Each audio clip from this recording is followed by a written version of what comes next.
Hello students, आज हम numericals discuss करेंगे which is based on equations of motion of freely falling body. ये equations of motion इस कुछ इस तरह हैं। कौन कौन सी हैं? That is s is equal to u t plus half a t square, v square minus u square is equal to a s, then v is equal to u plus a t, and then s n is equal to u plus A by two n minus one. तो इन equations को जब हम use करेंगे तो कुछ rules का हम ध्यान रखना होगा आपको। जैसे कि अगर कुछ अपवर्ड डिस्टेंस मेजर करने हैं तो एस का जो साइन होगा वो आपने रखना है पॉजिटिव। अगर तो डाउनवर्ड डिस्टेंस मेजर कर रहे हो आप तो एस का साइन रखना है नेगेटिव। कहने का मतलब ये है, जैसे अगर बॉल ऊपर जा रही होगी तब आप डिस्टेंस एस की वैल्यू जो लोगे वो पॉजिटिव लोगे, हाइट पॉजिटिव लोगे।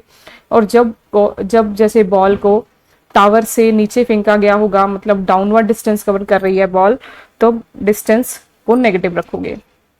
फिर जो वेलोसिटीज हैं, इनिशियल वेलोसिटी हो चाहे फाइनल वेलोसिटी हो, उसकी वैल्यू आपने हमेशा पॉजिटिव में कंसिडर करनी है। देन एक्सीलरेशन, याद रखना जब भी फ्रीली फॉलिंग बॉडी के ऊपर न्यूमेरिकल्स होंगे तो फ्रीली फॉलिंग बॉडी के केस में जो एक्सीलरेशन है वो हमेशा ग्रेविटी की वजह से होती है। तो यहाँ पे जो एक्सीलरेशन हुआ है इन इक्वेशंस में, जहाँ जहाँ पे भी एक्सीलरेशन है वो किस में कन्वर्ट हो जाएगी? माइनस जी में। माइनस इसीलिए लिखा है क्योंकि ग्रेविटी जो है वो हमेशा डाउनवर्ड एक्ट होती है, डेट्स वाई इसको नेगेटिव कंसिडर करना है। Okay, stone is dropped from top of tower 50 metre high. Simultaneously, another stone is thrown upwards with speed of 20 meter per second. Calculate time at which both stone cross each other. क्या कहता है question? आपके पास एक tower है, tower के top से एक stone को फेंका गया है। टावर की हाइट गिवन है, डेट इज 50 मीटर, और टॉप ऑफ द टावर से एक स्टोन फेंका गया। लेट से स्टोन का नाम है ए। क्योंकि यहाँ पे दो स्टोन्स की बात होगी इसीलिए मैंने इस स्टोन का नाम रख दिया ए। इस स्टोन को फेंका गया है टॉप ऑफ द टावर से और टावर की हाइट है 50 मीटर। साइमल्टेनियसली उसी समय फिर दूसरे स्टोन को भी फेंका गया है अपवर्ड्स, मतलब ग्राउंड लेवल से एक दूसरा स्टोन है, स्टोन बी। लेट से इसको भी ऊपर फेंका गया है और स्टोन ए को नीचे फेंका गया। जो स्टोन दूसरा स्टोन है, अनदर स्टोन, उसको कितनी स्पीड से फेंका गया है? That is 20 metre per second. इसकी मतलब इनिशियल वेलोसिटी दे रखी है 20 मीटर पर सेकेंड। तो आपको क्या पता करना है कि कौन सा टाइम था कि वो दोनों स्टोन्स जब आपस में क्रॉस कर रहे थे। तो ऑब्वियसली जो स्टोन ए है वो ऊपर से नीचे की तरफ आ रहा है और स्टोन बी नीचे से ऊपर की तरफ जाएगा। तो एक पॉइंट होगा इनके ए और बी के बीच में जहाँ पे वो दोनों स्टोन्स आपस में मीट करेंगे। तो हमें वो पॉइंट नहीं पता। लेट से हम कंसिडर कर लेते हैं वो पॉइंट क्या है, पी। कि मान लो पी पॉइंट है जहाँ पे दोनों स्टोन्स मीट करेंगे। तो आपको पी पता करना है टाइम। अब पी पॉइंट पे, अब देखिए जब स्टोन ए जो है, ए वाला स्टोन जब पी तक पहुंचेगा तो वो उसने कितना डिस्टेंस ट्रेवल किया? लेट से हमें नहीं पता, वो डिस्टेंस मान लेते हैं वो क्या है, एक्स। इसी तरह स्टोन बी जब नीचे से ऊपर की तरफ जाएगा, मतलब पी पॉइंट तक जब पहुंचेगा तब वो कितना डिस्टेंस वो होगा? अगर ऊपर वाला डिस्टेंस एक्स है, टॉप ऑफ द टावर से लेकर पी पॉइंट तक का डिस्टेंस एक्स है और टावर की टोटल हाइट है 50 मीटर, तो obviously ground level of the tower to the point P जो डिस्टेंस होगा वो क्या होगा? 50 माइनस एक्स। तो बस अब हम इक्वेशन ऑफ मोशन निकालेंगे दोनों स्टोन्स के लिए, ए स्टोन के लिए बी और बी स्टोन के लिए। फिर दोनों इक्वेशंस को सॉल्व करके आपके पास आंसर आएगा। तो पहले ए स्टोन की बात करते हैं। ए स्टोन की देखो स्टेटमेंट सिंपल ये बता रखा है कि ए स्टोन को ऊपर से टॉप ऑफ द टावर से फेंका गया था और टावर की हाइट गिवन है। तो इनिशियल वेलोसिटी आपको ए स्टोन की नहीं दे रखी तो वो 0 मान के चलोगे। बट बी स्टोन की आपको इनिशियल वेलोसिटी दे रखी है, date is 20 metre per second. अब ए स्टोन ने कितना डिस्टेंस कवर किया ऊपर से पी पॉइंट तक पहुंचने के लिए? डेट इज वो हम देख लेते हैं, डेट इज एक्स। अब ये कैसा डिस्टेंस ट्रेवल हो रहा है, डाउनवर्ड। तो डाउनवर्ड डिस्टेंस जो हमने लेने हैं वो हमेशा क्या लेते हैं, नेगेटिव। और इसी तरह बी स्टोन ने कितना डिस्टेंस ट्रेवल किया है, that is 50 minus x. But ये जो डिस्टेंस है वो कैसे हैं, अपवर्ड, क्योंकि जो स्टोन बी है वो नीचे से ऊपर की तरफ गया है, तो ये अपवर्ड डिस्टेंस है, तो अपवर्ड डिस्टेंस हमने लेने हैं पॉजिटिव। अब टाइम निकालना है, मतलब कि कौन से टाइम पे वो दोनों मीट करते हैं। तो यहाँ पे आप देख सकते हैं, तो कौन सी इक्वेशन ऑफ मोशन यूज होगी, s is equal to u t plus half a t square. दोनों के लिए अलग अलग लगाएंगे, s is equal to u t plus half a t square.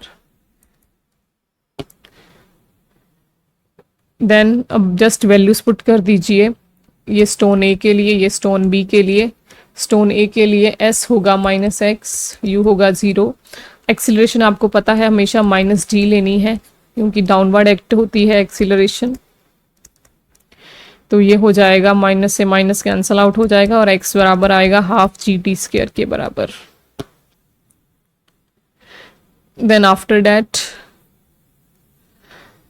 Stone B के लिए s है 50 माइनस एक्स, u है 20 t। एक्सीलरेशन यहाँ पे अगेन, क्योंकि फ्रीली फॉलिंग बॉडी का केस है, तो minus half g t square होगा। तो ये हो जाएगा 50 minus x is equal to 20 t minus half g t square. आपको यहाँ पे टाइम की वैल्यू निकालनी है बेसिकली। तो टाइम की वैल्यू निकालने के लिए आप ऐसा कर सकते हो, फर्स्ट और सेकंड इक्वेशन आपके पास आ गई हैं, तो आप यहाँ पे x को एलिमिनेट कर सकते हो, x को एलिमिनेट कर सकते हो फर्स्ट इक्वेशन का यूज करके। तो ये होगा 50 minus half g t square is equal to 20 t minus half g t square. Then half g t square ये 0 हो जाएगा, तो ये होगा 50 इज इक्वल टू 20 टी। तो टाइम की वैल्यू यहाँ पे जो आएगी वो आएगी 2.5 second. This is your answer. तो मतलब ये हुआ, तो 2.5 सेकेंड पे जो दोनों स्टोन्स हैं वो मीट करेंगे।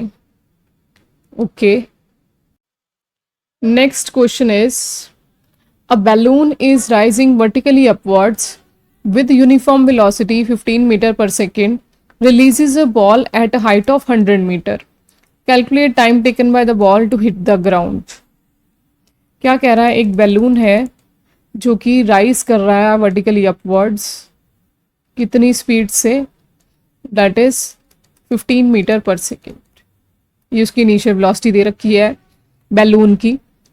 फिर क्वेश्चन देखो क्या कहता है, बैलून क्या करता है, बॉल रिलीज करता है कितनी हाइट पे, 100 मीटर।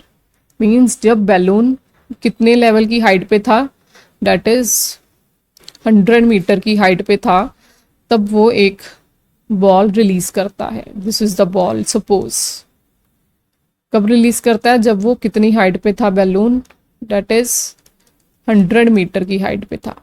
आपको टाइम पता करना है कि ये जो बॉल रिलीज हुई है, दिस वन, इसको ग्राउंड तक पहुंचने का कितना टाइम लगा। अब बेसिकली यही है कि इस बॉल को ये 100 मीटर की हाइट कवर करने का कितना टाइम लगा, तो वही टाइम होगा बॉल का। तो बेसिकली ये हाइट है 100 मीटर, तो ये डिस्टेंस है। अब यहाँ पे जो बॉल डिस्टेंस कवर करेगी वो डाउनवर्ड डिस्टेंस कवर करेगी। तो डाउनवर्ड डिस्टेंसेस में जो रूल के अकॉर्डिंग जो डिस्टेंस लेना है, हाइट लेनी है, वो नेगेटिव होगी, क्योंकि बॉल डाउनवर्ड डिस्टेंस ट्रेवल करेगी। एक्सीलरेशन होगी माइनस जी, क्योंकि फ्रीली फॉल है केस। इनिशियल वेलोसिटी दे रखी है बैलून की। तो आप तो बेसिकली बॉल का टाइम पता करना चाहते हो ना, बट यहाँ पे क्या होगा, क्योंकि देखो बॉल जो है वो बैलून के अंदर ही थी, तो जो इनिशियल वेलोसिटी बैलून की होगी वही इनिशियल वेलोसिटी क्या होगी, बॉल की होगी। तो यहाँ पे पॉइंट ये नोट करने वाला है, जैसे कि जो बॉल की इनिशियल वेलोसिटी होगी वही बैलून की इनिशियल वेलोसिटी होगी। तो ये बॉल की आपके पास इनिशियल वेलोसिटी आ गई 15 मीटर पर सेकेंड। तब अब आप इजीली टाइम निकाल सकते हो। इक्वेशन ऑफ मोशन यूज करो, s is equal to u t plus half a t square. इस केस में बस अब आपको वैल्यूज पुट करनी है।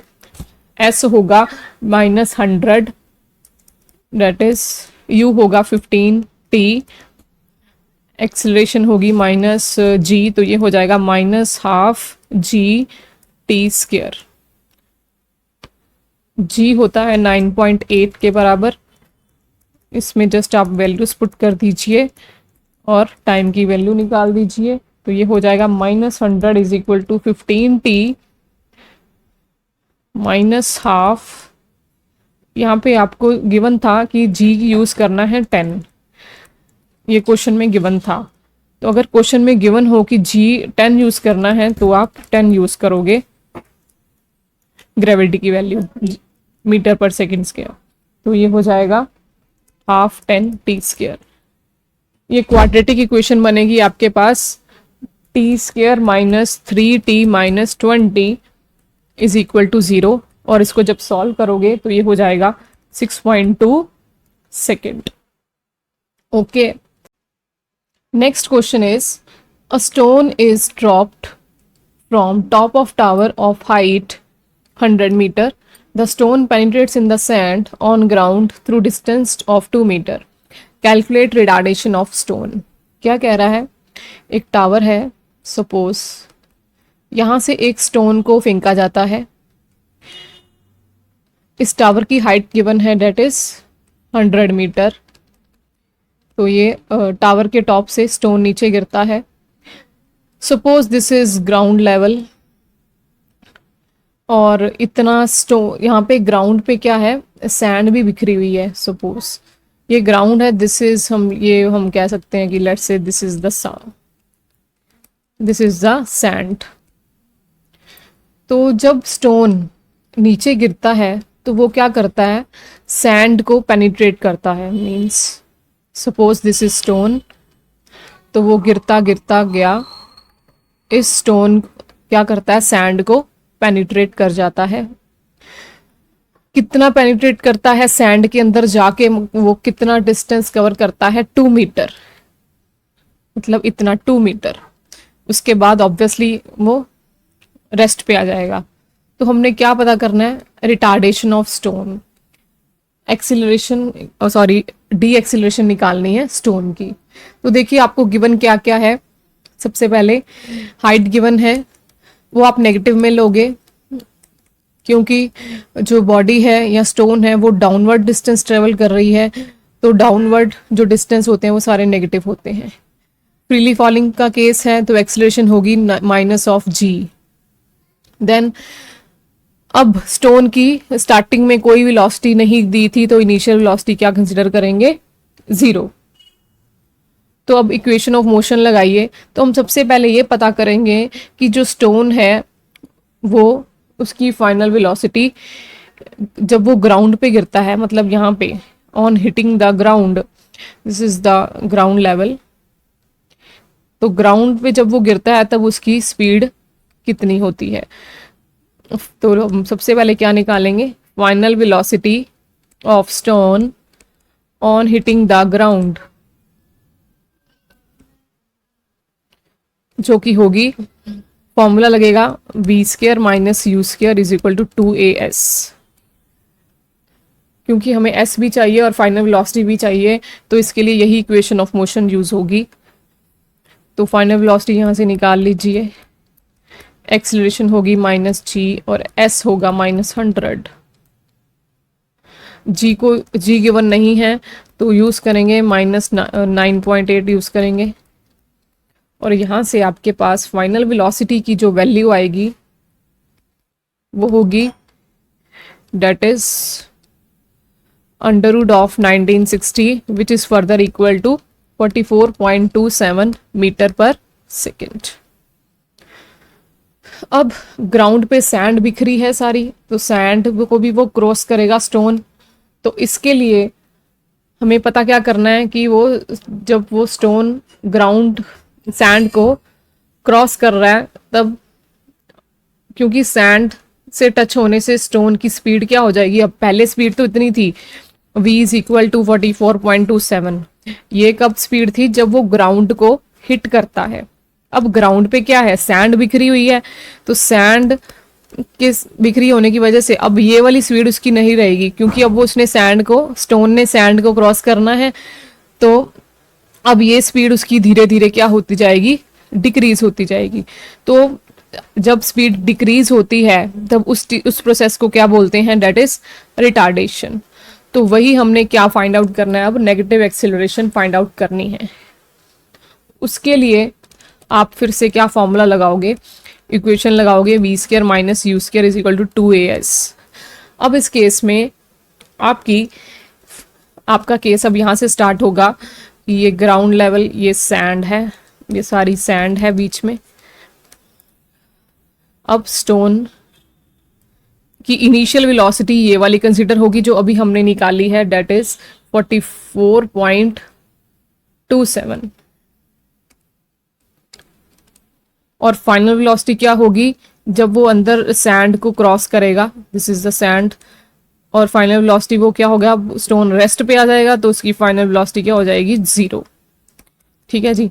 तो फाइनल इनिशियल वेलोसिटी कंसिडर करेंगे 44.27, फाइनल वेलोसिटी हो जाएगी 0।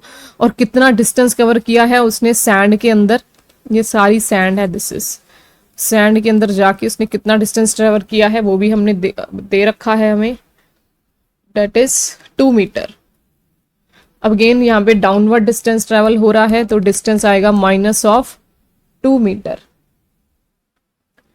एक्सीलरेशन आएगी माइनस ऑफ जी। अब लगाइए फॉर्मूला, तो वेलोसिटी 0 स्क्वायर 44.27 की square is equal to, acceleration हमने निकालनी है तो जस्ट वैसे ही लिखो, एंड s इज -2, तो ये हो जाएगा -4a एंड -44.27 की whole square. It will be, acceleration आ जाएगी, इसको जब आप सॉल्व आउट करोगे तो ये आएगी 490 मीटर पर सेकेंड स्क्वायर।